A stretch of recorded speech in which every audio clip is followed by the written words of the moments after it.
超過30萬嘅朋友仔睇過我花巨資喺 Costco 買咗一條牛扒呢個視頻，其中一個朋友擔心我食到過年都食唔晒。其實牛扒唔一定要煎嚟食，你可以用空氣炸鍋去炸，攞嚟送走一流，或者炒嚟食都得。條牛扒大概2個星期就可以食得晒。提前1晚將急凍嘅牛扒放去冷藏度解凍，而家天氣熱，千祈唔好室溫解凍。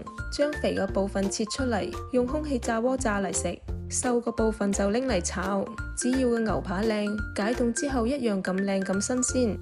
想啲牛肉夠嫩唔柴嘅話，咁我哋就要用梳打粉去醃佢。500克嘅肉大概用2到3克嘅梳打粉，2到3克即係大概半茶匙。之後加少少水將佢沖開，將啲梳打粉水分3次倒入去牛肉入邊，之後將佢撈勻，撈到啲牛肉將啲水吸晒入去，之後再倒第2次，之後繼續撈，咁樣啲牛肉食起身又嫩又滑。另外一碟牛肉都係用同樣嘅方法，倒入去嘅水會完全俾牛肉吸晒。有肥肉呢碟我哋就係用空氣炸鍋去炸。調味料有白胡椒粉啦，有蒜鹽啦，少少糖、薯仔澱粉，最後就放孜然粉，將佢撈均勻之後，倒多啲油將佢封實佢，保鮮紙冚住醃半個鐘。半個鐘之後將佢放入空氣炸鍋，我嘅空氣炸鍋好細，所以分2次嚟炸。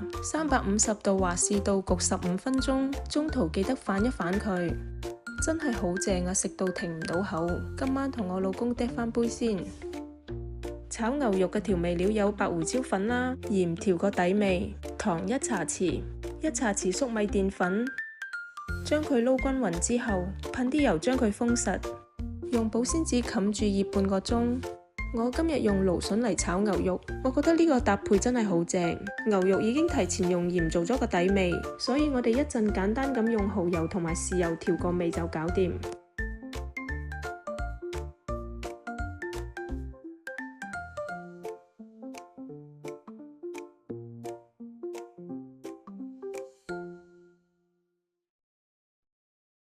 又嫩又滑嘅牛肉炒蘆筍真係好正，所以買返嚟嘅牛扒唔係一定要煎嚟食㗎。